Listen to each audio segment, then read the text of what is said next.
እግዚአብሔር ሊያከብራችሁ ሲፈልግ የመገፋትን ጥግ ታያላችሁ፣ የመጠላትን ጥግ ታያላችሁ፣ የመከዳትን ጥጉን የመጨረሻው ወለሉን ግርግዳውን ነው የምትይዙት። ፌክ ኢትዮጵያኒስት የሚባለው አስቴር በዳኔ ንግስታቸው ነበረች፣ ኩዊን። አልተማርክም። ዝም ብሎ የማህበሩ አስተባባሪ ተላላኪ ነህ። አልተደረገም እንጂ በኢትዮጵያ ውስጥ ጡት መቁረጥ የለም እንጂ እንዴት መዓት ህዝብ በተራበበት ሀገር ጡት በ20 ሚሊዮን ብር ሐውልት ይቆምለታል? ዋይዝ ብንሆን ብናስብ ማስተዋል ብንችል የዕለት ከርሳችን ስለሞላን ብቻ ይቅርታ ስለቃሉ ሆዳችን ስለሞላ ብቻ እንደፈለግን መሆን ልክ አይመስለኝም። ብዙ የተራበ ማህበረሰብ አለን፣ ብዙ የተቸገረ ማህበረሰብ አለ። አንድ ሲኒ ቡና ብርቅ የሆነባት እናት አለችና የሚል ሰው የሚቀምሰው የሌለበት ሀገር ላይ ጥሬ ስጋ አፋችሁ ላይ የምታስቆርጡ ሰነፍ ትሆናል። ጥሬ ስጋ አታስቆርጡ እያልኩ አይደለም፣ አትቅረጹት ነው እያልኩ ያለሁት። ደሃን እንቁልልጫ ትበሉበት ነው እያልኩ ያለሁት። ሰላም ቤተሰቦች እንዴት ናችሁ? ያኪን ኃይለማርያም ነኝ ከዩጋንዳ ካምፓላ። ዛሬም እንደተለመደው አንድ ሁለት ሀሳቦችን ይዤላችሁ መጥቻለሁ። እንግዲህ በዛሬ ሀሳቤ አንዳንድ ኢትዮጵያ ላይ እየተወሩ ያሉ ነገሮች አሉ። እነዛ ነገሮች ሪልም አሁንም የመጣው በቅርብ ጊዜ ስለሆነ አንዳንድ ነገሮች ማውቃቸው ነገሮች ነበሩ። አሁን ደግሞ ያ ነገር እየተባባሰ እየመጣ ነው የሚል ነገር ሰምቻለሁ። ይህ ምንድነው? የኑሮ ውድነት ነው። እንግዲህ የኑሮ ውድነት ደግሞ ሞር እያደቀቀ ያለው በተለይ ስራ አጥ ወጣት ፕላስ ደግሞ አቅም የሌላቸው በተለይ ቤት ውስጥ ያሉ እናቶች ወጣቶችን የሚጠብቁ የወጣቶችን እጅ የሚጠብቁ የልጆቻቸውን እርዳታ የሚፈልጉ እናቶች ትልልቅ እናቶች ወጥተው ሰርተው መብላት የማይችሉ በርካታ እናቶች ችግር ውስጥ እንደሆኑ ነው ወሬ እየተወራ ያለው። ፕላስ ደግሞ ወጣቱም ደግሞ እናቱም አያቱ እንዲሁም ሙሉ ቤተሰቡ መርዳት እየፈለገ ማገዝ እየፈለገ የስራ እጦት ደግሞ ሌላ ችግር እንደሆነ ነው እየተነገረ ያለው እና ይህ ነገር እንግዲህ ከጊዜ ወደ ጊዜ የሚታወቅ ነው።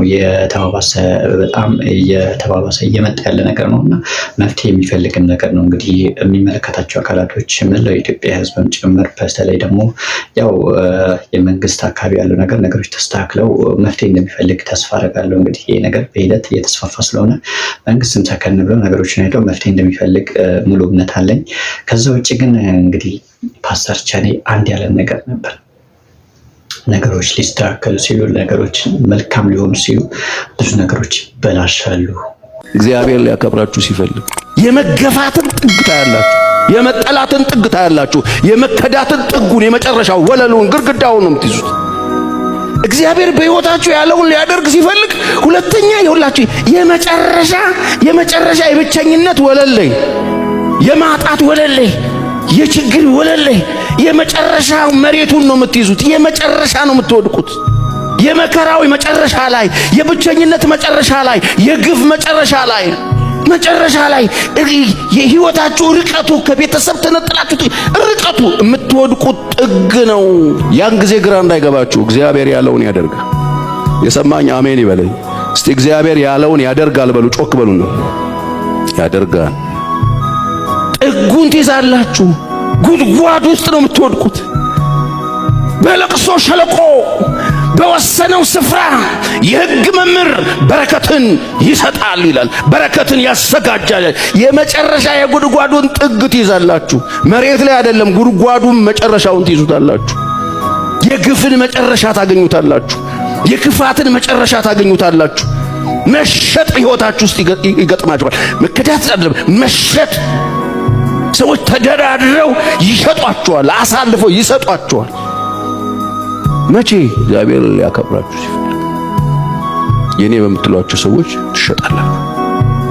አውጥተው ሸብ ያደርጓችሁ። ሚስጥራችሁን የሚያውቁ፣ ገመናችሁን የሚያውቁ፣ ህልማችሁን የሚያውቁ፣ እናንተን የሚያውቁ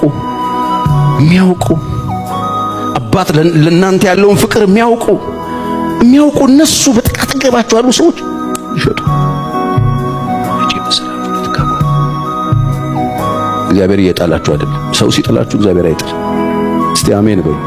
ይኸው ዮሴፍ ይህን ይመስላል እንግዲህ ፓስተር ቸሪ ያስተላለፈው መልእክት በጣም ትልቅ ኢሜጅ ያለው ነው። ከኑሮ ውድነት አንጻር ብቻ አይደለም፣ ከብዙ ነገር አንጻር ሊሆን ይችላል። ብዙዎቻችን ዛሬ የተገፋን የመሰለን ብዙ ነገሮች ዜሮ የሆኑብን ብዙ ነገሮች ተስፋ ያስቆርጡን የመሰሉ ነገሮች በጣም የጨለመ የመሰለን ሰዎች ነገሮች ይስተካከላሉ፣ ነገሮች ወደ ቦታቸው ይመለሳሉ።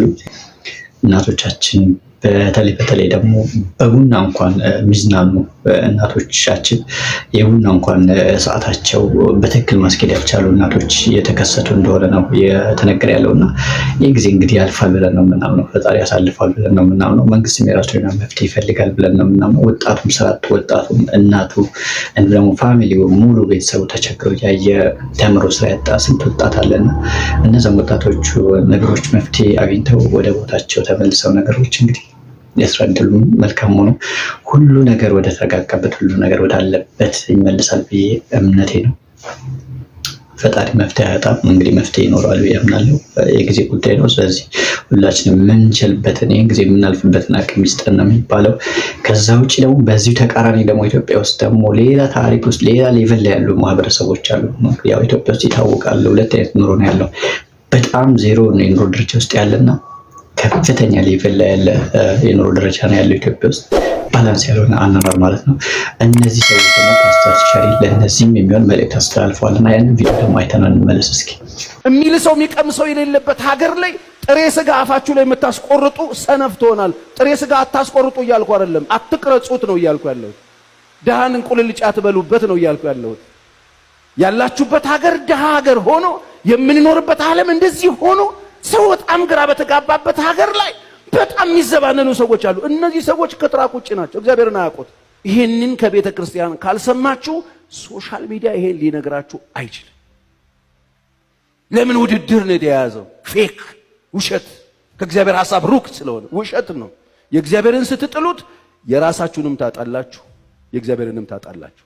የእግዚአብሔርን ስታነሱት የእግዚአብሔርንም የእናንተንም ታገኙታላችሁ። እግዚአብሔርን አውቀን የእግዚአብሔርን ነገር ማድረግ ስንጀምር የኛን እናገኘዋለን። እኛ ያተረፍን መስሎን የእግዚአብሔርን ጥለን የኛን ስንፈልግ የኛንም የእግዚአብሔርንም ነው የምናጣው። አሁን ሁሉም ሰው ማግኘት ነው የሚፈልገው፣ ለምን እንደሚያገኝ ግን አያውቀው። ይሄ ካልገባችሁ በደሃ የምታላግጡ ነው የምትሆኑት፣ አገሩን አሁን እንደሞሉት ማለት ነው። ይሄ ካልገባችሁ እግዚአብሔር ቢያበለጽጋችሁ የእግዚአብሔር ጠላት ሆናችሁ ነው የምትቆሙት። በደሃ ላይ የምትጫወቱ ነው የምትሆኑት፣ በደሃ ላይ የምታላግጡ ነው የምትሆኑት። ስለዚህ እግዚአብሔርን ስናቀው ስለ መርዳት እናስባለን። አካባቢያችን ያለውን ችግር ለማየት አይናችን ይከፈታል። የእግዚአብሔር ፕላን ይሄ ነው። ወንጌል ስርጭት ላትወጡ ትችላላችሁ። በየአውቶቡስ ተራ ይሄ ዛራ ዛራ የሚሉበት ስፒከር ገዝታችሁ ላሰብኩ ትችላላችሁ። መድረክ ላይ መታችሁ ላሰብኩ ትችላላችሁ። ሌላ ወንጌል ስርጭት ትራክት ላሰጡ ትችላላችሁ። ግን እግዚአብሔርን ስታውቁት ደሃን ማገዝ ትጀምራላችሁ። በሐሳባችሁ ካላችሁ፣ በአቅማችሁ ካላችሁ፣ በጨርቃችሁ የታረዘን ታለብሳላችሁ፣ ያጣን ትሰጣላችሁ፣ የቆሰለን ታክማላችሁ፣ መታከሚያ ያጣውን ታሳክሙታላችሁ። ይሄ እግዚአብሔርን የማወቅ አንዱ ምልክት ነው። ይህን ይመስላል እንግዲህ አንድ ሲኒ ቡና መጠጣት ብርቅ የሆነባት አንድ ምስኪን እናት እያለች አንድ የሆነ ነገር ሰርቶ እናቱን አባቱን መርዳት ያቃተው አንድ ምስኪን የተማረ ወጣት ባለበት ሀገር በእግሩ የዞረ ስራ ፍለጋ ሳይበላ እንኳን ወጣት ባለበት ሀገር እንግዲህ በየስጋ ቤቱና በየመጠጥ ቤቱ በየውስኪ ቤቱ እንደዚህ የሚራጩ እንደዚህ እንደፈለጉት የሚወራጩ ሰዎች አሉና እነዚህ ሰዎች እንግዲህ ያርግላቸው። በእርግጥ ግን ምንም ቅናት ወር ሌላ ነገር አይደለም። ግን ቢያንስ እነዛን ሰዎች ማየት የሚችሉበትና ነገሮች እንዲስተካከሉ ባላንስ መደረግ የሚችልበት ሁኔታ ቢኖር አጠገባችን ያለ አንድ እንደዚህ አይነት ሌክዥሪ የሆነ ላይፍ ያለው ሰው በዙሪያ ያሉ ሰዎችን ማየት ቢችልና ይህን ክፉ ጊዜ እንዲሻገር መርዳት ቢችል የሚል ሀሳብ ስላለኝ ሌላ የተለየ ነገር አይደለም። ቢቻል ደግሞ እንኳን መርዳት እንኳን ባይችሉ እነዚህ ነገራቸውን እንዳለውን ፓስተር ቸሬ እንዳለው ለራሳቸው ቢይዙት ይህ መዝናናቱ፣ መቅበጡ፣ አገር እንደደላት ማስመሰሉ ለውጭ ሀገር ቢያንስ እንኳን የሀገሪቷ ሁኔታ ማወቅ ያለባቸው የውጭ አካላቶች እንዳያዩት የሆነ የተለየ ሌክዠሪ ላይፍ እንዳለን አድርጎ ማሳየቱ ልክ ስላልሆነ አንዳንድ ነገሮች ቅጥ ያጡ ነገሮችን ቦታ ብናስይዛቸው ይሄ ነገር ስለዚህ በሁለት መንገድ ነው ያንን እንዳይሆን የሚበድሉት። አንደኛ እናንተ ያላችሁበትን ሌቨል እያየ እሱ ተስፋ እንዲቆርጥ ማድረግ፣ ሁለተኛ ደግሞ የሚመለከተው አካል ደግሞ ይሄ ነገር እንዳያስተካክል እንኳን ህዝቡ ተርቧል፣ ተጠምቷል፣ ድሃ በዝቷል እንዲናር ብሎ ደግሞ የሆነ አካል ደግሞ ነገር እንዳያደርግ ደግሞ ለዛ ሰው ለዛ አካል የተለየ ነገር ነው የምታሳዩት። የሀገሪቷን ኢሜጅ በተለየ መንገድ ነው እየገነባችሁ ያላችሁት እና ቢያንስ ባላንስ ያለ ነገር ባላንስ የሆነ ነገር ብታሳዩና ያ ነገር ተገቢ ያለው ነገር እንቅስቃሴያችሁ ብትተው ለማለት ነው። ምክንያቱም ስትፈልጉ ዱባይ ናችሁ፣ ስትፈልጉ አሜሪካ ናችሁ፣ ስትፈልጉ ሳምዌር ናችሁ፣ እንደፈለጋችሁ ናችሁ ፎቶ ስትለቁ ኢትዮጵያዊ ብላችሁ ከስር የምታስቀምጡት ነገር አለ። ይሄ ደግሞ ሌላ ነገር ነው የሚሰጠውና እዚህ አንደር ያለው ድሃው ደግሞ ተጨፍልቆ ነው የሚቀረው። እንዳይነሳ እንዳያንሰራራ እናንተም እንዳትረዱት ይሆናል። የሚመለከተው የውጭ አካልም ደግሞ አገሪቱ ያለችበት ሁኔታ ተረድቶ ደግሞ የሆነ መፍትሄ እንዳያደርግ ታደርጋላችሁ ማለት ነውና ምን ዋይዝ ብንሆን ብናስብ ማስተዋል ብንችል የዕለት ከርሳችን ስለሞላን ብቻ ይቅርታ ስለቃሉ ሆዳችን ስለሞላ ብቻ እንደፈለግን መሆኑ ግን ልክ አይመስለኝም። ብዙ የተራበ ማህበረሰብ አለ፣ ብዙ የተቸገረ ማህበረሰብ አለ። አንድ ሲኒ ቡና ብርቅ የሆነባት እናት አለችና እባካችሁን እነዚህ ሀብታም ነን ባዮች ገንዘቡ ከየትም ይምጣ ከየትም ማምጣቱ ከየትም የሚጠይቃችሁ አካል የለም። ግልጽ ነው። ብትጠየቁም ከቀናት አያልፍም ተጠያቂነታችሁ። ሰው እሱ ነገር የራሱ ጉዳይ ነው። መንግስት እንደፈለገ የሚያስተካክለው ጉዳይ ነው። መንግስት ጣልቃ ውስጥ እንደፈለገ ያድርግ፣ በራሱ መንገድ ይዳኝ። ነገር ግን ገንዘቡ ከየትም ይምጣ ከየትም ግን የምትጠቀሙበት ወይ ግን ድሃውን በማይበድል መልኩ ድሃ እየጎዳችሁ ድሃ እየበደላችሁ ያመጣችሁት ገንዘብ መልሶ ደግሞ ስትጠቀሙበት ድሃ ባይጎዳ የሚል ሀሳብ ስላለኝ ነው። በጣም ስለሚቆጨኝም ጭምር ነው። በተለይ መኖር የሚገባቸው ኑሮ ሳይኖሩ የሚያልፉ እናቶች አሉ። ማግኘት ያለባቸውን ወጣቶች ሳያገኙ ያልፋሉ።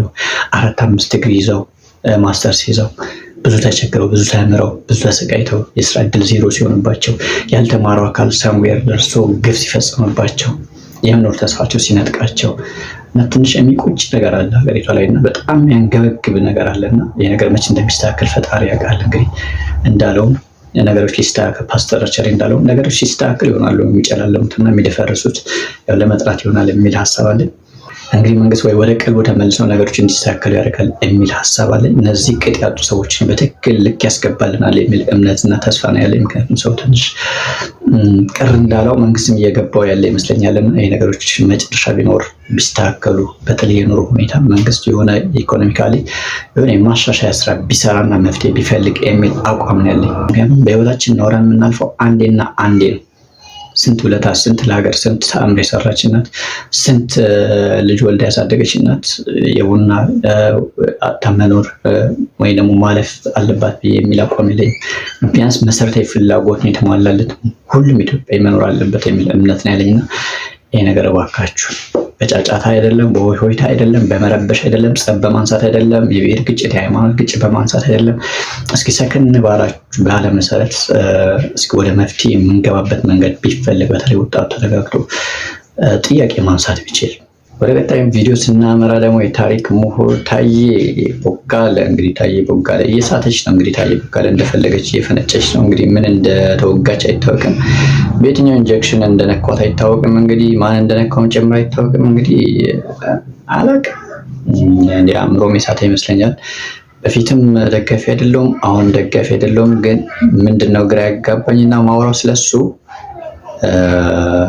ምንድነው በዚህ ልክ መቀባጠር፣ በዚህ ልክ መዋዠቅ፣ በዚህ ልክ ሰብ አይነት ሰው መሆንና ትንሽ ግራ ስለገባኝ ነውና የአስቴር በዳኒ እንትን ዋስ ወይም ደግሞ እንትን ሆኖ መጥቷል እና ጠበቃ ሆኖ መጥቷል።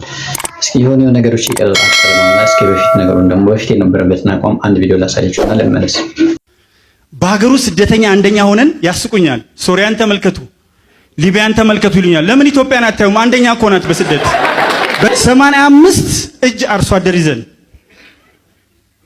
እጅግ በጣም የሚያሳዝን 10 ሚሊዮን የሚራብ ህዝብ ይዘን እነዚህ ሰዎች ምክንያት 2 ዜግነት ያላቸው ሰዎች ሲጫወቱብን አዝናለሁ።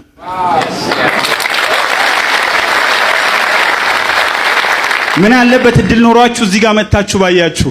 ይሄን የኢትዮጵያ ህዝብ አበባ መልክ ያለውን ኦሮሞን በዚህ ጋር፣ አማራን በዚህ ጋር፣ ደቡብን በዛ ጋር፣ ጉራጌን በዚህ ጋር ክፈሉ ብላችሁ አንድ የሚችል ሰው አለ?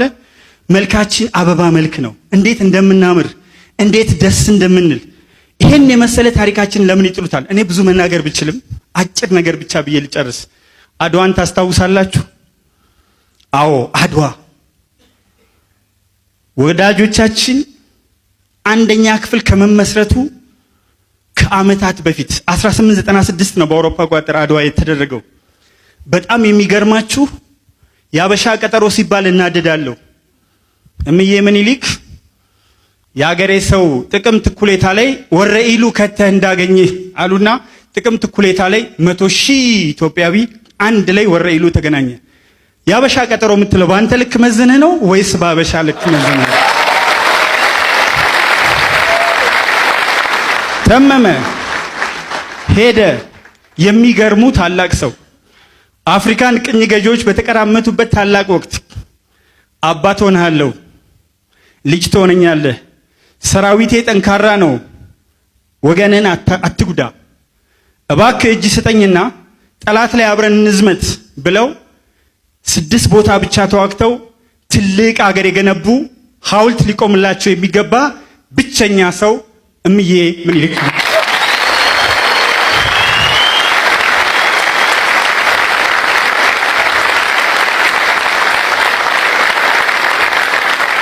ለምን እውነት አንናገርም?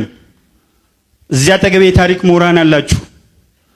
አኖሌ የሚባል ቦታ ላይ ጡት ተቆረጠ የሚል ትርክት በጣም የማዝነው እንዴት ሰው አልሆነም እንጂ አልተደረገም እንጂ በኢትዮጵያ ውስጥ ጡት መቁረጥ የለም እንጂ እንዴት መዓት ህዝብ በተራበበት ሀገር ጡት በ20 ሚሊዮን ብር ሐውልት ይቆምለታል?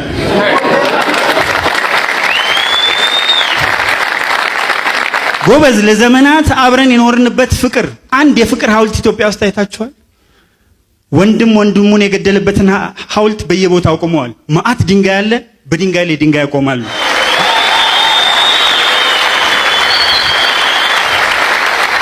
እንዴት ሰው ዋሽቶ ያስታርቃል እንጂ እንዴት ሰው ዋሽቶ ያጣላል? ጎበዝ፣ አኖሌ ብትሄዱ በአካል ሄጃለሁ። የአኖሌን ሰዎች ብትጠይቋቸው አንድም ቀን አማራና ኦሮሞ አኖሌ ላይ ተጋጭተው አያውቁም። ማነህ እንትና እንደኔ መናገር አትችልም፣ ማነህ እንትና እንደኔ መናገር አትችልም። የኔ ልጅ ሎኮ ችግር ቢመጣ እዚሁ ሀገር ላይ ነው። ትንሿ ልጄ የ3 ዓመት ልጄ ሎኮ ችግር ቢመጣ እዚህ ነው የምትሆነው። ያንተ ልጆች ውጪ ናቸው። ኮሽ ቢል አሜሪካ ኤምባሲ ነው የምትገባው። ተወን ተወን ተወን ተወን ተወን።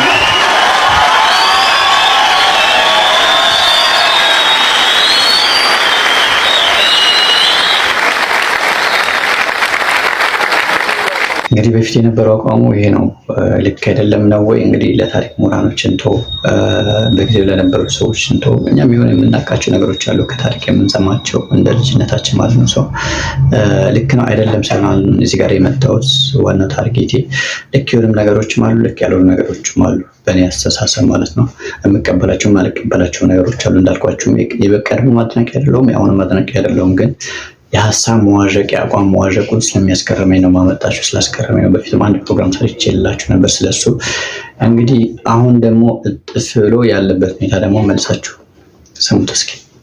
ሁሉም ጋላ አንድ ነው፣ ሁሉም ትግሬ አንድ ነው።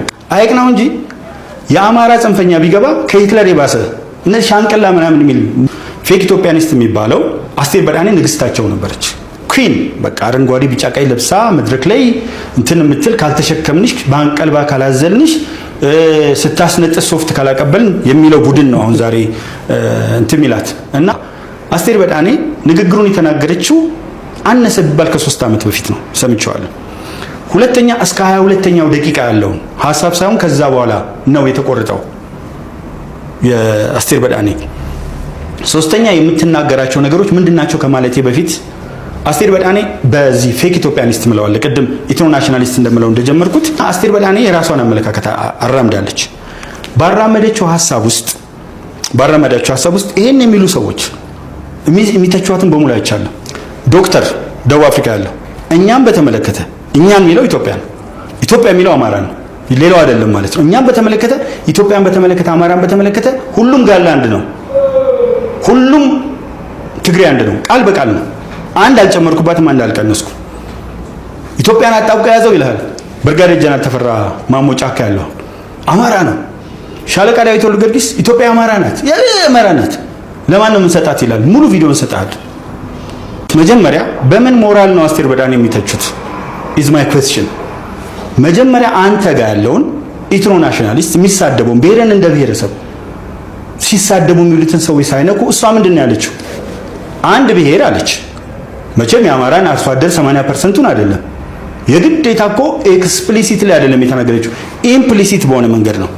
ኤክስፕሊሲት አድርጋ ገልጽ አማራን በሙሉ ብትል የመጀመሪያ አስቴር በዳኔ ሐሳብ ግለሰቡ አይደለም የሐሳቡ ተቋሚ መሆኑን እኔ አንድ ብሔር ስትል አማራ ውስጥ ያሉ ጽንፈኞችን በጣም ኤክስትሪምሊ ነኝ ብያለሁ ከሂትለር የባሱ ዶክተር ደረጀ ዘለቀ ምን ብሏል አይቅናው እንጂ አለ ነፍሱን ይማረውና የህግ ምሁሩ አዲስ አበባ ዩኒቨርሲቲ መምህር አይቅናው እንጂ የአማራ ጽንፈኛ ቢገባ ከሂትለር የባሰ እነ ሻንቀላ ምናምን የሚል ይመስለኛል እሱም ቪዲዮ አለኝ ባይዘው እያንዳንዱ ነገር በማስረጃ ነው እንደዛ ያላቸው በጣም አረመኔ እኔ ከህዋት ጋር ብዙ ጊዜ ታገያለሁ ከኦነግ ራስ ከኦነግ ጭምር ለኦሮሞስ ከታገለው ኦነግ ጭምር ታገያለሁ እንዲህ አይነት መረን ስብስብ ያለው የአማራው ጽንፈኛ ጋር ነው ይሄን በደንብ መናገር ይችላል ምክንያቱም መላው ሰው ያቀኛል ዓለምን ዙሪያ ያለው አውሮፓ በርካታ ሀገሮች አሜሪካ ተናግረ ያለው በነዛ ጊዜ ፌክ ኢትዮጵያኒስቱን የሚደግፍ አይነት ሐሳብ ነበር ቱ ቢ ፍራንክ ማንጸባረቀው እንደ መድረኩ ስሜት ስለ ድሬዳዋ ሴድ ስለ ድሬዳዋን መናገረው ጎንደር ሴድ ስለ ጎንደር ነው እና ይመስል ነበር በአብዛኛው ወደዛ ስለሆነ የሚሄደው ሶ አስቴር በዳኔ ያለችው ምንድነው የሆነ ብሔር የሀገር ባለቤት ነኝ ይላል ብሏል እንደው አሁን አከብረዋለሁ ዶክተር ደሳለኝ ጫኔ እኮ ኢትዮጵያ ፈጣሪዋን አማራን ማክበር አለባት ፈጣሪዋ እግዚአብሔር ነው ፈጣሪዋ ሰማንያው ብሔረሰብ ነው ይሄንን መቼ ተናግሬዋለሁ ያኔ በራሳቸው በአስራት ሚዲያ ላይ በርካታ ቪዲዮዎች ላመጣላችሁ ይችላል ነበር ግን ሁሉም ነገር ያው አይነገርም አስፈላጊም አይደለም በዚህ ልክ ትኩረት መስጠት እንግዲህ አሁን ያለው ነገር ሰምታችሁታል በዚህ ተቃራኒ ሆኖ ደግሞ እየመጣ ነው ያለውና በርካታ ነገሮች ከበፊት ተቋሞቹ ቶታሊ 100% የተቀየሩ ናቸው እና የአስቴር በዳኔም ጠበቃ ዋስ ሆኖ ቀርቦ ነው ያለውና ይመስለኛል እሷ ተከላከልልኝ ብለው ምክንያቱም እሷ ቃለ መጠይቅ ልታረግ ልትመጣ ስትል ባለፈው የወጣባት ቪዲዮ መልስ ለመስጠት ስትመጣ ከመንግስት ረፊ ተብላለች ምንም አይነት ማስተባበያ እንዳሰጪ ተብላ ከመንግስት ተከልክላለች ሶ ስትከለከል ከመንግስት ተከላማው ስትከለከል ምን አረገ ታዬ ደግሞ እጥፍ ብሎ የሷን አንደበት ይዞ መጣ ማለት ነው ለመከላከል ሰው የሷ ልክ ናት የሚል አቋም ብለን ያዘው ያላት አቋም ያስገደችው ነገር ትክክል የሚል አቋም ነው ያለው ሶ ባጭሩ ታዬና አስቴር በዳኔ ዘስቴም ተመሳሳይ አቋም ያላቸው ሰዎች ናቸው ማለት ነው በተዘዋዋሪ እሷ ስትከለከል እሱ መጥተው በሱ በኩል መልስ ምን ላይ ሰጠን ማለት ነው ስለዚህ አቋሜ ልክ ነው አቋማ ልክ ነው የሚል አደምታ ነው ያለው ባጭሩ ማለት ነው ስለዚህ በዚህ ልክ መውረድና በዚህ ልክ መስቀጥና እንዲሁም ደግሞ አንድ ብሔረሰብ ከፍ ለማድረግ አንድ ብሔረሰብ ለማጥላት አንድ ሃይማኖት ከፍ ለማድረግ አንድ ሃይማኖት ዝቅ ለማድረግ መጋጋጥ ትክክልም አይደለም በቃ ኢትዮጵያዊነትን ይዘን እኩልነትን ይዘን ብሔሮችን እኩል አድርገን ሁሉም በትክክለኛ መንገድ በትክክለኛ ሂደት የሆነ ወጥ የሆነ ራሽናል ቲንከር ሆነ ነገሮችን መያዝ ሲገባን በዚህ ልክ ወደ አንዱ ለካ ማድላት አንዱ ላይ መለጠፍ ትክክል አይደለም መላ ኢትዮጵያ የመላ አራቱ አቅጣጫ ውስጥ ያሉ ኢትዮጵያውያኖች ሁሉም እኩል ናቸው ሁሉም ሃይማኖቶች እኩል ናቸው የመንግስት ማቋም ይሄን ይመስለኛል በትክክል ከታሰበው ነው በትክክል ከሰራበት የመንግስት ማቋም መሆን ያለበት ይመስለኛልና እንደዚህ ርዝራዥ የሆኑ ሰዎች አሁን ስለቃሉ ይቅርታ የረዘረዙ ሰዎች የዝቃጭ የሆኑ ሰዎች ግን እየመጡ ልክ የመንግስት ደጋፊ መስሎ ህዝብ ከመንግስት ጋር ለማጋጨት ጥረት የሚያደርጉ ሰዎች ግን መንግስት ራሱ ተው ቢላቸው የተሻለ ነው የሚለው ብዬ ነው የማስበው ምክንያቱም ሁሉም ቢሆን የሚገምተው ከመንግስት ተልኮ ነው ወይ ደግሞ መንግስት ድጋፍ አድርጎላቸው ብሎ ነው የሚያስበው ሰውኛ ሲታሰብ ላይሆን ይችላል ያቋም ግን ቢሆንም ይሄ ነገር ቢስተካከል ለማለት ነው ከዛ ውጭ እንግዲህ ምሁሩ የሆነ ነገር የቀበጣጠረው ነገር አለ በበፊት ታሪክ ጋር በተያያዘ በኢትዮጵያ ጋር በተያያዘ ከሃይማኖት ጋር በተያያዘ የሆነ የሚቀበጣጠራቸው ነገሮች አሉ እስኩም ሰምተን አደከመኝ ሰውየው እርር እያደረገኝ ነው እያናደረኝ ነው በጣም ለመሳደብ ነበር የመጣሁት እውነት ለመናገር ደበረኝ ትክክል ስላልሆነ መሳደብ ማለት ነው የሰው መብት መንካት ልክ ስላልሆነ እሱ እየረገጠን እሱ እየነካን ቢሆን ግን ያው በዛ ልክ መረጋገጡ ልክ አይደለም አጽፋው በእርግጫ መመለስ ልክ አይደለም ስለዚህ እስኪ ምን እንደሚል ደግሞ ሰምተን እንመለስ ስለ ግራኝ አህመድ ሲጽፉ እኮ 40 ክንድ ቁመት አለው ብለዋል 40 ክንድ ቁመት ካለው 20 ሜትር ነው ማለት ነው ሰውየው 20 ሜትር ማለት ደግሞ ትልቅ ህንጻ ያክል ነው ሚስት ደግሞ አለችው ዛሬ ያሉ ሴቶቻችንን ምታከለ ግነት አለው እያልከ ነበር የሌለ ግነቱ ይኸውልህ ሚለው መጽሐፉን ካነበብከው የልብነ ድንግል ጦር እንደ ሰማይ ኮከብ ይበዛ ይላል ሰማይ ኮከብ ስንት ነው ስለ ግራኝ አህመድ የተነሱ ሰፋ ያለ ኢትዮጵያዊ እንዳንድ የጦር አስከባሪ ወይንም አርጋ ያቀረብከው ሐሳብ አለ ይሄ ጽሁፍ መጽሐፌ ላይ ሲወጣ ምንም አልተባለም የሆነ ነገር ስትናገር ግን አብሮ ታይዞ ይሄዳልና አጠር አድርገህ ግራኝ አህመድን ወይንም የሱን ታሪክን እንዴት ስንየው? በመጀመሪያ ደረጃ የሁላችንም ታሪክ የጋራ ታሪካችን። ሌላው ዓለም የሰለጠነው ዓለም ታሪክን በሙሉ የጋራ ነው ብሎ ነው የሚወስደው። እኛ ሀገር ግን እያንዳንዱ ታሪክ ስለ ገዳ ስርዓት ካነሳ የኦሮሞ አድርገው ይወስዱታል። ግን የገዳ ስርዓት የኢትዮጵያ ገዳ ስርዓት ነው። በመጻፌም በንግግሮችም እንደማንጸባርቀው ወደ ዋናው ነገር ስመጣ ኢማም አህመድ ኢብን ኢብራሂም አልጋዚ በተለምዶ ወይም የትራዲሽናል ጻፊዎች እንደም ግራኝ አህመድ አንደኛው ወራሪ ነው ያሉ ነው ብዙ ጽሁፎች የሚጽፉት። በፊት ያሉት ወራሪ አይደለም። ለምንድነው ወራሪ ማይሆነው? ልክ አጼ አምደ ጽዮን ከ1314 እስከ 44፣ አጼ ዘርዓ ያዕቆብ ከ1434 እስከ 68፣ አጼ ካሌብ በ6ኛው ክፍለ ዘመን፣ ኢዛና በ4ኛው ክፍለ ዘመን ወደ ተለያየ አቅጣጫ እንደተስፋፉት የተስፋፋ ኢትዮጵያዊ ነው። ምክንያቱም በኢማም አህመድ እንቅስቃሴ ወቅት የሄዱት ማን ናቸው? አፋሮች፣ ሶማሌዎች፣ አርጎባና ሀረሪዎች ናቸው። እነዚህ ኢትዮጵያውያን ናቸው። መጀመሪያ ወራሪ ያለመሆኑን ወራሪ የምትለው ከውጭ ሀገር መጥቶ ሌላውን ሲወር ነው። ወራሪ አይደለም አንደኛው። ሁለተኛው ግጭታቸው የክርስቲያን ኪንግደሙና እሱ ይመራ የነበረው ሱልጣኔቱ ፋዳል ግጭታቸው የሃይማኖት አይደለም። ወዴት ሄዱ ነበር? የሃይማኖት አለመሆኑን ማሳይህ የሙስሊም ሱልጣኔቶች እርስ በርስ ይዋጉ ነበር የንግድ መስመር ለመቆጣጠር የተለያዩ የሙስሊም መንግስታት። የክርስቲያን መንግስታትም የሸዋ ከጎጃም ጎጃም ከጎንደር የንግድ መስመሮችና የበላይነትን ለመያዝ ይጋጩ ነበር። ግጭቱ ሙሉ በሙሉ ኢኮኖሚያዊ ምጣኔ ሀብታዊ ነው። ዘይላና በርበራን የተቆጣጠረ ሰፊ ገንዘብ ያገኛል በዛ ዘመን። ስለዚህ እነዚህ ሰዎች ለምሳሌ አጼ ዘርዓ ያዕቆብ የምትወስዳቸው በ1445 ዓመተ ምህረት ሁሉንም ማውራው እንደ ግሪጎሪ ዘመን ቀመር ነው። ሱልጣን አህመድ ባድላይን ገለውታል። ወዴት መጥተው? ወደ ምስራቅ ተንቀሳቅሰው።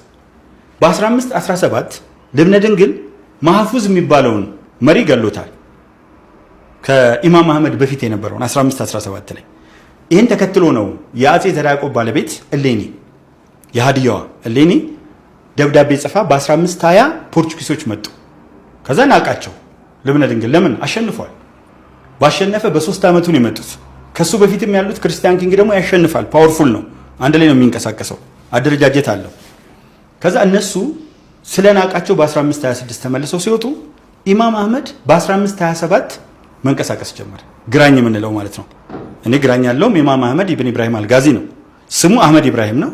ኢማም የኢማሜቶች መሪ ነው። እዛ ዝርዝር አልገባም። እና ይሄ ሰው እዛ ጋር ሲመጡ ተዋጋቸው። ለምን ተዋጋቸው? የንግድ መስመር ለመቆጣጠር። እነሱም እሱ ወደ እሱ አቅጣጫ ነው የሄዱት። ይሄ አንደኛ ያዝ። እሱ ወደ እነሱ አቅጣጫ ነው፣ እነሱ ወደ እሱ አቅጣጫ ሄዱ። ከዛ በፊትም ያሉትን እየገደሉ ነበር። ውጊያው በምን ተካሄደ ነው። ሁለተኛው ጨፍጫፊ ነው ይላሉ። ጨፍጫፊ አይደለም። ውጊያው የተካሄደው ያን ጊዜ መውዜር የለም፣ ቤልጂክ፣ ክላሽንኮቭ ወይም ኤኬ 47 ምናምን አልነበረም። ውጊያው በምንድን ነው? በሰይፍ ነው የተካሄደው። ውጊያውን ደግሞ የጀመሩት ሻሃባዲን የሚባል የየመን ታሪክ ጸሐፊ ውጊያ ውስጥ ነበረ። የመናዊ መጥተው ነበር። ክሮኒክለር ጠዋት ተጀመረ። 6 ሰዓት ላይ እንደተለመደው የክርስቲያን ኪንግ ደግሞ ማሸነፍ ጀመረ። ስለ ውጊያው በጣም ሙሉ የጻፈውን አንብቤዋለሁ። እስከዛ ድረስ ኢማም አህመድ አልገባም። ግራኝ የሚባለው ሰው ፈረሶቹን ደብቋል። ከዛ ፍሬሽ ፎርስ ይዞባቸው መጣ። ፍሬሽ ፎርስ ይዞ ሲመጣ አድቫንቴጁ ምንድነው? የክርስቲያኖቹ ፈረሶች አጫጭር ናቸው። እሱ ከአረቢያ ነው ፈረስ ያስመጣው። ፈረሶቹ በጣም እንትን ናቸው። ሁለተኛ የክርስቲያኖቹ በመናኛ ብረት ነው የተሰራው። ክርስቲያን ስል ይቅርታ፣ ክርስቲያን ኪንግ ደግሞ ማለት ነው መናኛ ብረት ነው። እሱ ደግሞ ከፐርሺያ ነው ብረት ያስመጣ። እንደገና ክርስቲያኖቹ ቶስቲረፕ የሚባል አለ እርካብ በአውራ ጣት ነው የሚቆሙት እና እንዲህ ይበላቸዋል። የነሱ ደግሞ ኢማም አህመድ የያዘው ደግሞ ፉት ስትሪፕ ነው። ሙሉ በሙሉ እግሩን አስገብቶ ይቆማል። አሁን ስትቆም ያኛው ይበላሃል፣ ወደ ውስጥ የገዘገዘ ነው የሚመጣው። የክርስቲያን ኪንግ ደግሞ የኢማሙ ግን ፉት ስትሪፕ ነው። በዚህ ምክንያትና በተጠቀመው ታክቲክ ይላል እንግሊዝኛው የሚለው ምንድነው? ኢን ኮምፕሊት ዲሳሬ ልብነ ድንግልም ሌሎችም በተዘበራረቀ ሽሽት ሸሹ። ከዛ በኋላ ተመለሰ ኖርማሊ። ከዛ መጥቶ እስከ ደብረ ዳሞ እስከ አክሱም የተለያየ ቦታ ሄደ። ልብነ ድንግል የት ናቸው? ደብረ ዳሞ ላይ ናቸው። አሁን የኔና የሌሎቹ ልዩነት አንደኛ ወራሪ አይደለም፣ በደንብ ይያዝልኝ፣ መጻፌም ላይ የጻፍኩት ነው። ሁለተኛ ጨፍጫፊ አይደለም፣ ሰይፍ ነው። በሰይፍ ሆኖ ዝጋቱ ታይ የግራኝ አህመድ ወረራን አንዳንድ ታሪክ ጸሐፊዎች ኮምፕሊትሊ ክርስትናን እንዳጠፋ በጊዜው ማለት ነው እስከ ደብረ ሊባኖስ ገዳም ድረስ ሄዶ አያሌ ቤተክርስቲያኖች እንደተቃጠሉ ቤተክርስቲያን ላይ የተለበጡ ወርቆች እየወሰዱ እየፈነቀሉ ለቱርክ መንግስት እየሰጡ በእነሱ ደግሞ መሳሪያ እየተቀበሉ ደብረ ሊባኖስ እና ያህል ገዳም ብዙ ቀሳውስት የገዳማያን ያለቁበት ታሪክ እናያለንና ይሄንንስ እንዴት አይተዋል ወይ ታሪኩን እውነታውን?